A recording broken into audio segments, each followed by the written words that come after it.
Hello and welcome to the Entreprenuers show with Lady K. Today on the show I'm with Charlie from CM Procurements. We are talking about his business as a supplier of construction materials. Charlie, hi and welcome to the show. Thank you for inviting me to the program.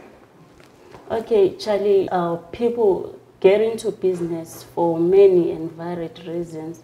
But among those reasons, there's always this one particular reason that pushes someone into starting a business. So in your case, what really inspired you into starting the business that you are doing now? Actually, the environment that I was working in when I was in South Africa, and I actually had that feeling that I wanted to be back home, but being back home, you must have something that you are doing. So luckily I was in the construction industry for 12 years. So when I was in the industry, I learned a lot of things, and then that is where actually I got that passion of, if I can start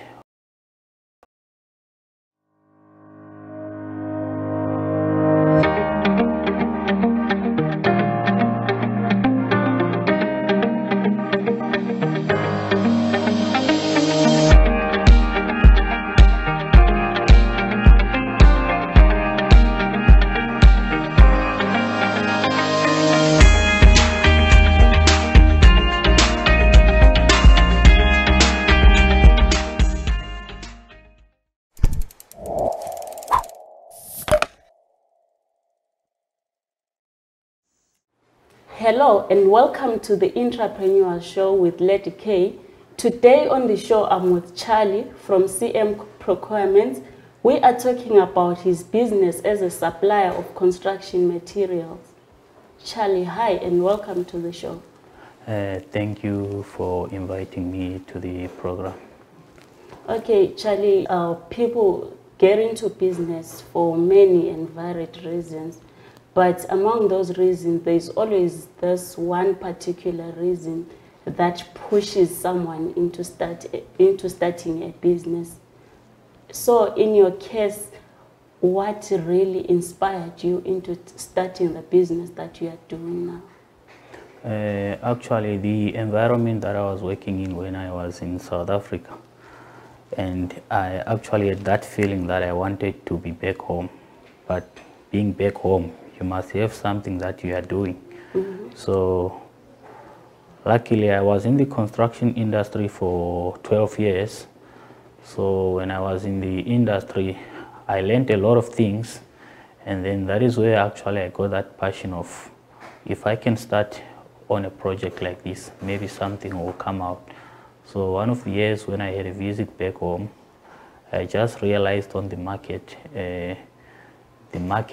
of construction needed a lot of supplies. So I just told myself, if I can also come back home and start being one of the suppliers in the construction industry, maybe something will come out. So that's actually how I started doing the business on a small scale. Oh, so for all those years you've been to South Africa, you've been into construction only? Yes, I've been doing construction. I actually started working in construction as a quantity surveyor, and then I left to work as an electrician. When I was working as an electrician, I became an electrical foreman for 4 years, and then after that time I resigned. You mentioned that what pushed you into starting your own business was the environment that you're working on. What exactly was happening that pushed you to start your own? You know, you get into an industry, you have the passion to do the work, but you meet racism in the industry. So I don't get along with racism. So those things, they forced me. Actually, I was very good at work. Everything was just, you know, when you work in a company that's being populated by whites and you get the opportunity to be a foreman and foreman to the white people, The people that you supervise are wise, they don't like you. So those things, they end up pushing you out of what you wanted actually to do, because you see, okay, even the boss is into that, his workers are into that. So this week you get introduced to a new white guy. Hey, this is your worker. The next guy, we do the same thing. That guy, he wants to be your supervisor. He supervises you. White people, they like money. Okay. He goes away. They think about you again. Ah, Charlie, that guy he left. Please, can you occupy this position again? You occupy that position. 2-3 months, a new guy comes.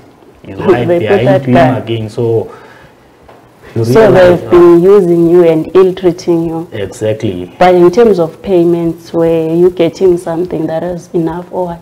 No, you can't compare it with the white guys, but for my level as a black guy, I appreciated it also. It was not bad. Okay, back to your business here. How long have you been into this business that you are doing here in Zimbabwe? Formally, I would say I started it last year in October. Last year in October? Yeah.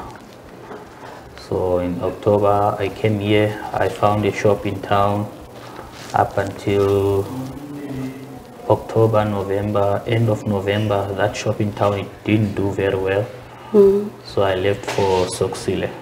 Okay, Charlie, apart from the work experience that you got in South Africa, what other knowledge base do you have that support you in doing the business that you're doing now? Academically, I can't say I have something that helps me, but experience is what's playing the role in my business. Okay. Because in this industry, what you sell in the industry is not what you learned at school. Yeah. It's what somebody's looking for. So if somebody comes to you and say, I want a wire this size, you just give them the wire. You just have to know, this guy is talking about this. But don't you face maybe challenges in terms of that, maybe to say if you don't have, haven't you faced maybe challenges that are associated with academics? Not at the moment, but I want to see what will happen when I go to register my business, because with the industry, I want to know what happens when it comes to procurement industries. That is where maybe knowledge will have to play a part, but I don't think that's necessary. So in terms of capital, where did you get the capital? Did you use the money that you were earning from South Africa, or you did something here that gave you something to start? No, I started with the money that I was getting in South Africa. And apart from that, I used to do private jobs. Okay. So when you do private jobs, you buy a lot of material, you have access material, that material gets piled up, and then at the end of the time you see, I also have a lot of material. What can I add on it? What jobs were you doing? I was doing electrical jobs. Oh, here? In South Africa. Okay, yeah. Okay. So in terms of your materials, you said you supply construction materials. Which materials exactly? Do you supply all the construction materials, or there is others that you supply in particular, or it's just all? My wish is to supply everything. But for now, what's happening? Now, I want to specialize. So I'm specializing in plumbing and electrical materials. Okay. I have a lot of knowledge and connections getting those materials for now. So where do you get your materials from? I get material in South Africa. How do you get them from there? Well, you go there, you buy, like usual. We have those guys that bring the stuff to Zimbabwe, you pay them, they bring it for you. If it's reasonable luggage, you get in the bus, you come. So you don't have your own truck, you are relying on? No, not at the moment. Okay, I understand that you supply materials in bulk. So what are the advantages of a customer getting materials in bulk from you? Like say maybe I want to build a home. What are the advantages of getting all the materials that I need from you? The advantage of getting materials in bulk is the price itself. Okay. You know, when you're in business, you want profit, but profit comes in different ways. We have small profit and big profit. So if somebody comes to me and buys $10,000 worth of goods, I can make $2,000 profit. And then if somebody comes and buys $2 things, I make 20 cents profit. You see, so I have to look at the things. Okay, I'm buying things for this one, but I'm not milking the customer. Okay. I want to help the client so that the clients, they come. So the aim of making $2,000 every day is what we are looking at. We are not looking at making every piece to bring $2,000. No, we just want to run a business on a certain profit. So by supplying bulk, yourself and the customer, you all get the benefits. That's correct. Okay, so how do you market your products and where do you market them?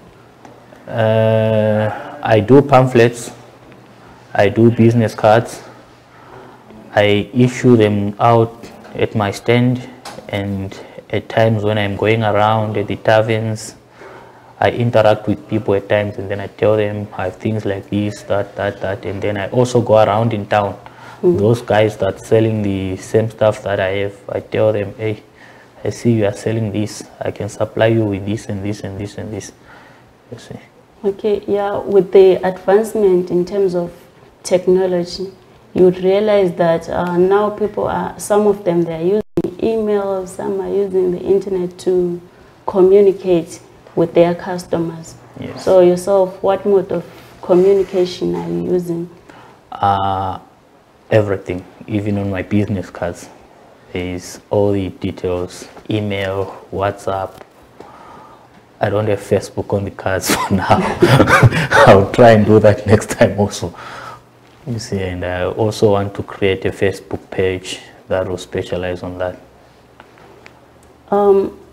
Since you mentioned that you didn't go that far in terms of academics, and nowadays you realize that technology is advancing almost every day, and people who are into your business, they'll be checking maybe for materials in the internet or everywhere else. So for you are you able to respond quickly to the changing market environment? Yeah, what I'll say to you is, you know, the market responds to itself. So if I'm selling a globe today, somebody comes tomorrow and says, I want this. That's very easy. And where you get your things, they will always introduce you. This is what's new in the market. Okay. This is what's going out, you see. So avoid selling outdated material. Exactly, yeah. So I would actually say even now, I'm a little bit forward with technology, because I also have all those LED tubes, LED floodlights, all those things. Okay, so since you don't have your own truck, that means you don't deliver the stuff? No, I can deliver. How? How do you go about it? It runs in the cost of the goods and the line of profit. Only if somebody gives me $1,000 profit and it costs me $50 to take the things, I'll do that for free. Okay. So there is always people that's in the transport industry. Those people, they also want to be supported. So if we also have our own transport, they lose out also. So we must have a system of trade, you see. Yeah, of late I've realized that there are many people in this industry now, the construction industry. So what's unique about you that people can maybe really follow you and want to buy from you instead of buying from other guys? The most thing that I see from my business that can help the clients is I myself, I want the clients to save money although the clients are a little bit difficult, but it will take time for them to understand, you see. If I say to somebody, this light is $20 in town, but I can give you 5 for $60, it's what they must understand, you see. So, but they don't understand. Yeah, clients are very difficult. So that means you have to make them believe in you as well. That's true, you see. So actually the thing is, I don't know how people in this country were made to conform, you see.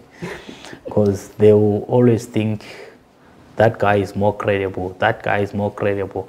I've supplied a lot of people in town that get things from me, and their clients, they always come to me. Do you have this? No, but if I go to Voice, he will give me this. Do you have this? If I go to Rockwood, they will give me this. But I've supplied the same guys that they are talking. So even if you tell the guy, but that guy also get the same things from me. You say, no, that guy, so...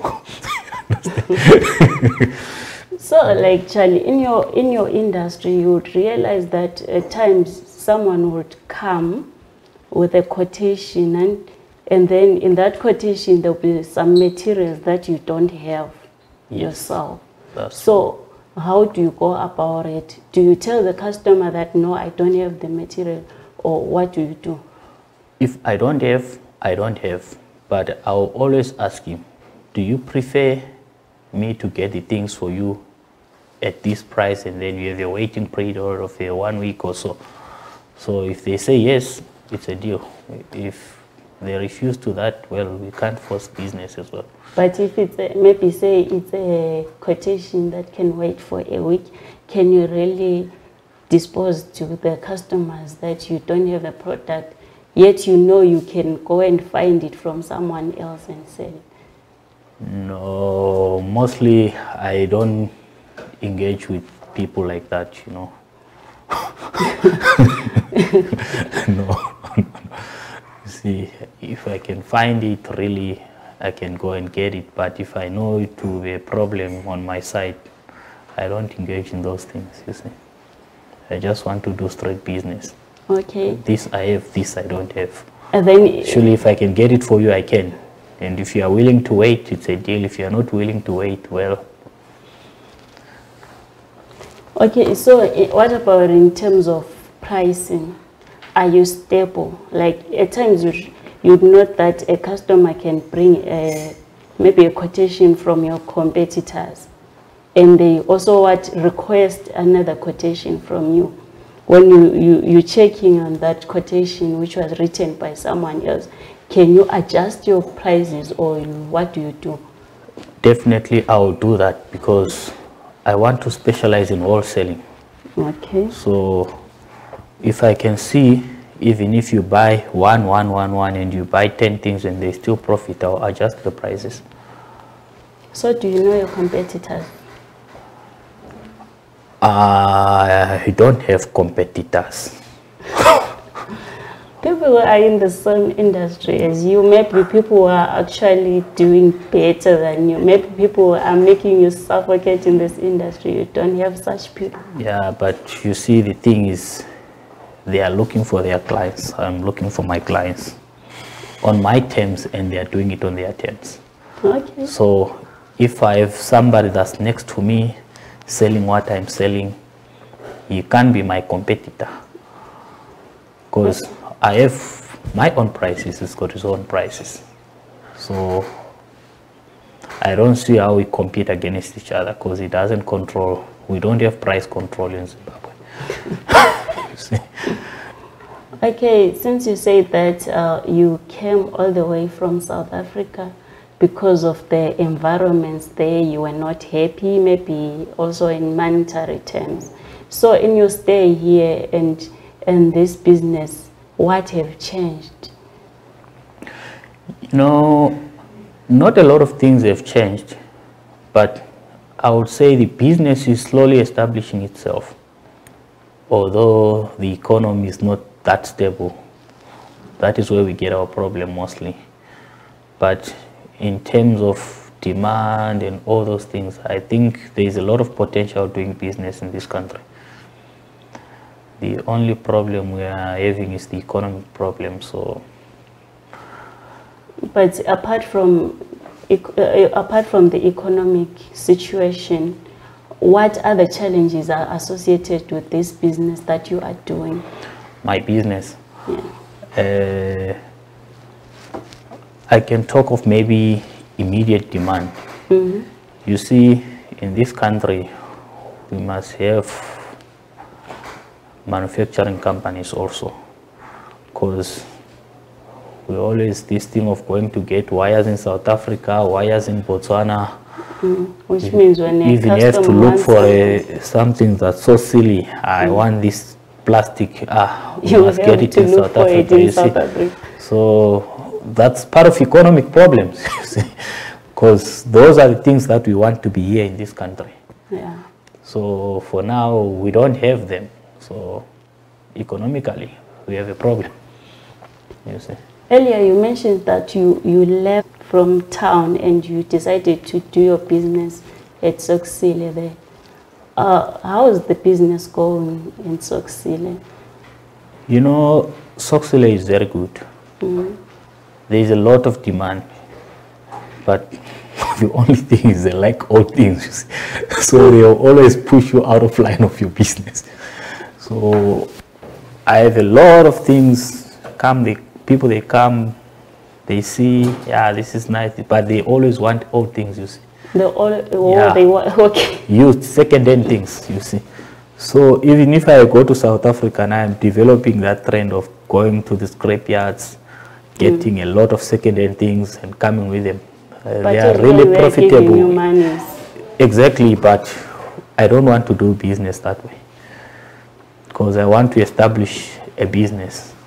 But are you also nationally, internationally, we want the name to grow, but we can't grow on second-hand terms. But are you also supplying maybe the companies, the big companies? No, I can't say big companies, because we do have a lot of small companies that are big companies in Zimbabwe, around the corners. Okay. Because they also supply big companies. So those are the people that I supply most of the time. So if you go in Blawa and you say, do you know that guy, and everyone knows him, it means he's big. There is only something that is stopping him to establish something big, but he's big, you see. Yeah, because I know people, they have hardwares behind 2 rooms, you see. But the economy is forcing them to compress everything in a small space, you see. Yeah. Yeah, so generally, what's your comment about your business?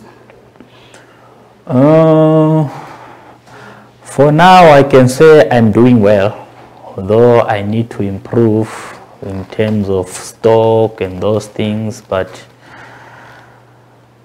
I have a lot of things that I'm willing to do also. So business is good. So how big is the shop that you're renting?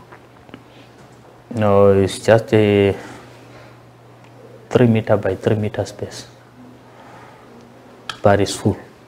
Okay. I need enough space, but and maybe also everything is forcing me to go very small, you see, because I had space and recently they came and hiked the rent 100%, you see.